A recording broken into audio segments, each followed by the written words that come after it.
I'm going to press on her until she doesn't take offense to being pressed. And then release and have her walk. Because it's press to connect. I want to press her to connect to me, not press her away from me. So I press her here to mold her a bit. To mold her, not flee. Here, what are you fleeing for? Try something else. Give that other thing a try. Find that in your brain to try the other thing. I don't need to add pressure now because she's a trying horse. You don't add pressure on a horse that's already trying to figure it out. There's the change starting to come there. Now can we do it till she walks? Press more. You don't have to leave and run. I press her back from the rein. Press, press, press, press, release. And the difference in that and getting out in front of them and blocking them is they're running up against what's in front of them, trying to push through it. And it's you stopping the horse rather than the horse stopping. Okay. Nice change from yesterday, hey guys? Those of you here, nice to watch. Fun to watch.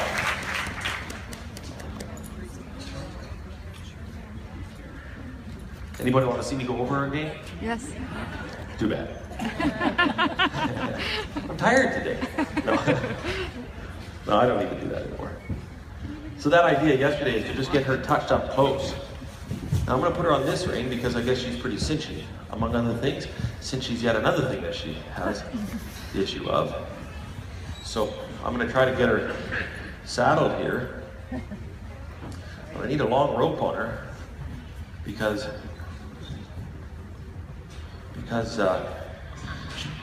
going to bucking, which she has been prone to do. Last time I guess I don't know how much, I don't know too much of her history. What do you think of this, Red?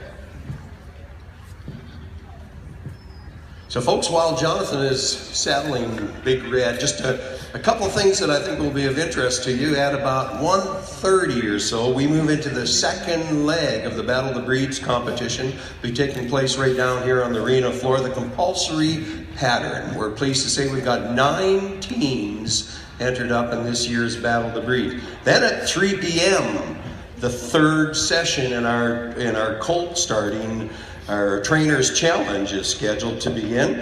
And then of course tonight, the Equine Extravaganza, second night in a row at about 8 p.m. or so. Hope you folks are here for the day. Sit back and enjoy some of the best talent and horse flesh in the country that have come to join us at Equine Expo 2016.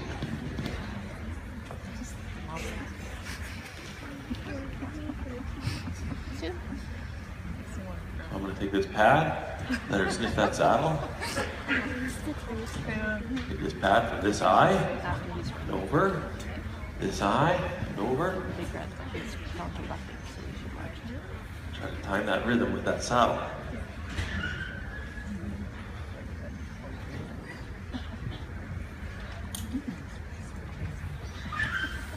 Oh, you are bigger than Lucy. Yeah.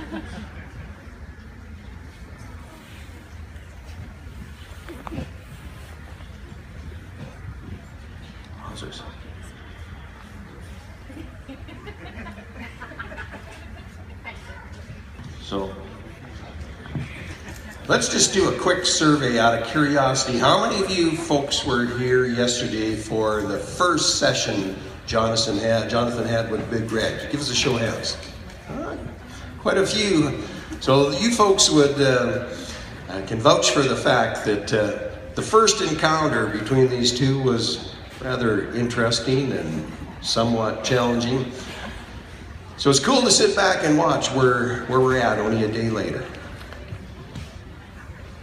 Yeah, pretty proud of her, Joe. It's these sensitive types, these thoroughbreds, Arabians, they're the kind that so many people run into so much trouble with because they're just so sensitive, so bright. In fact, they're so trainable, and that's why you see a lot of like Liberty horses, circus horses, as Arabians, Lusitanos, Andalusians, those types. They're just so thinking. And as a result of a lot of that, they get into some trouble now and then. Because think of the combination of Red here. She's sensitive, thin skinned, 7 years old, been on the track, done all these things, right?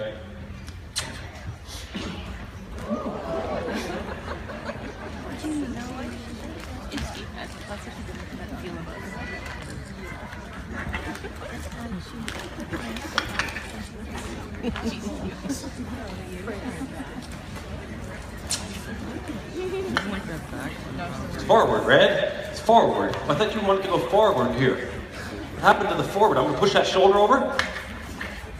Talk out of this if I can. There. Push it over. There. Break that body up a little bit. There. Push it over. Push that body. Yes, it's got you. But it won't kill you.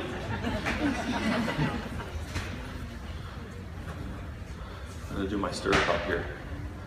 Hang in there, Mary.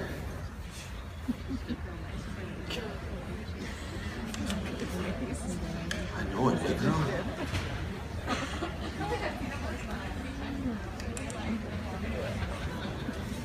Hi. So hindquarters, shoulders, forward, and the shoulder over. There. That's the moment I've been doing for the last 3 days here, or 2 days, whatever it is. Here we go again. Push that shoulder over. There it is. Roll the hind around. Let her park there.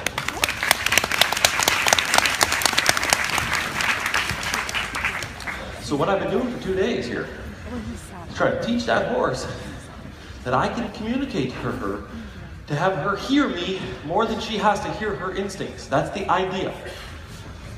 So now we check if I've been doing that or not. And this is not for when I'm on the ground. This is in case I decide to ride her.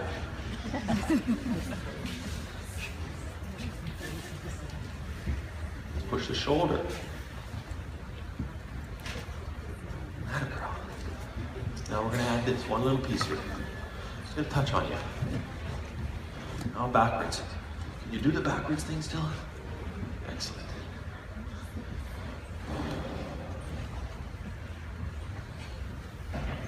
How you guys doing? Let her think on that for a bit. Again, this blood, you're dealing with hot blood here. Right? You're dealing with a lot of blood in this horse. And of course, 7 years old. Don't forget that. Different than a 3-year-old, 2-year-old, you know, with a history. So she could be easily game to lock horns. So what I'm going to try to do here is get in and out a few times. You know, get in, get my move, get out. Let that blood back down.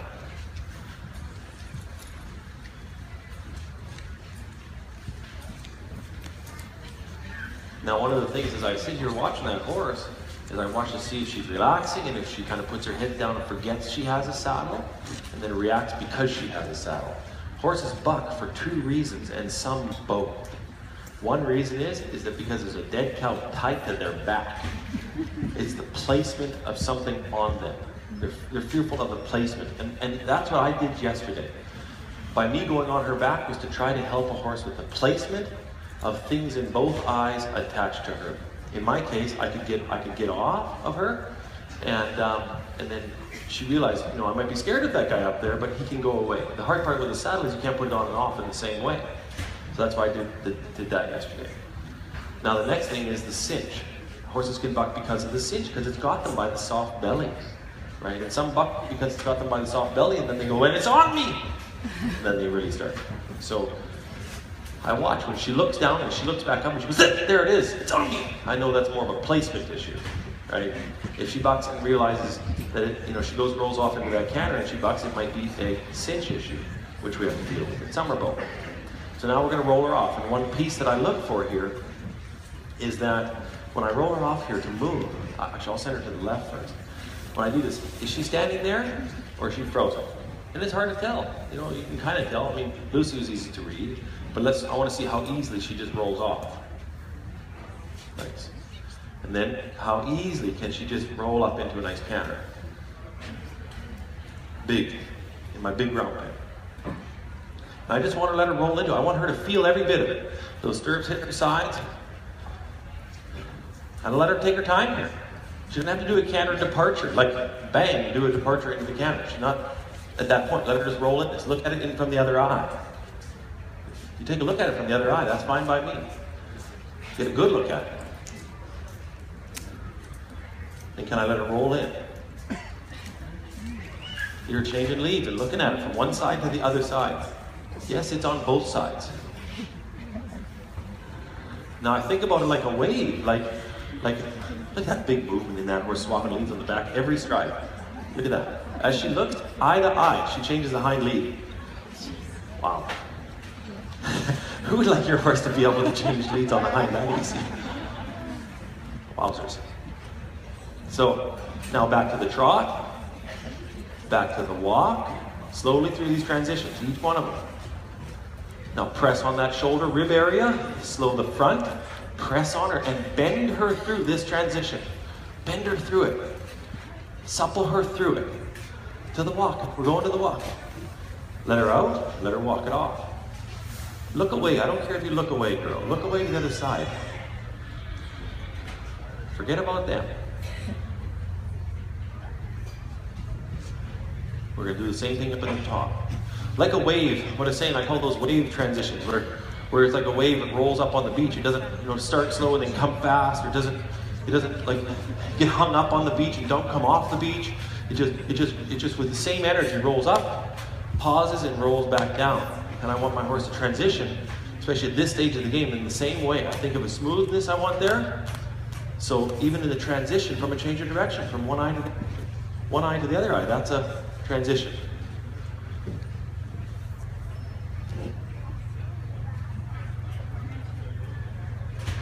Okay, now we're going to push her up in the trot here after this lap.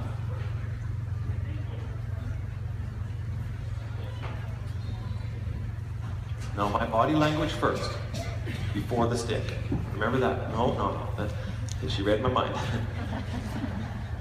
I might have thought it, but we're not on that level yet, Brad. So I want to push you. I want you just leaving. I'm dancing together. Have you guys ever started out to dance with a girl? You start out like this, and then pretty soon they're dancing, and they go away from the touching part. They want you stepping on their toes. That's like what Red just did right there. I said, I want to dance with you. She's like, I want to touch you. She's like, no, I think I'll dance over here by myself. Red, we're dancing together. It happens to me often. Okay, ready? My body language first. The press. I'm pushing on her. My seat and leg aid. Then the stick. Then the stick. In my mind, I'm not on the ground with this horse. Press on her. Press on her forward here. Let that circle bigger. Look at it under both eyes. That saddle under both eyes. Check the splits out. That's fine. All right, now we're going to roll the canter in. Press on her. Body language first. My hand is ahead of her nose. See how far ahead I am? Then the stick comes behind. A lot of times people try to run behind the horse to push a horse forward. It's conflicting because it makes the horse want to turn and face you. I know the idea is to get behind the drive line, but I am behind the drive line with this stick. There. Let's have a nice lap here. Still ahead of her, still pressing on her.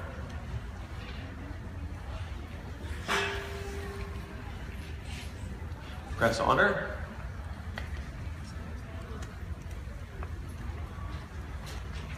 Now press her to the trot. Once you get closer, press on that shoulder. Press on that shoulder there. Supple this horse to the trot. Get that rear out of there.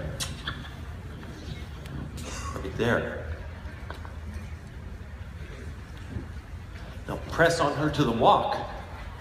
Press on her to the walk. Supple her to the walk. Supple that shoulder to the walk, the rib.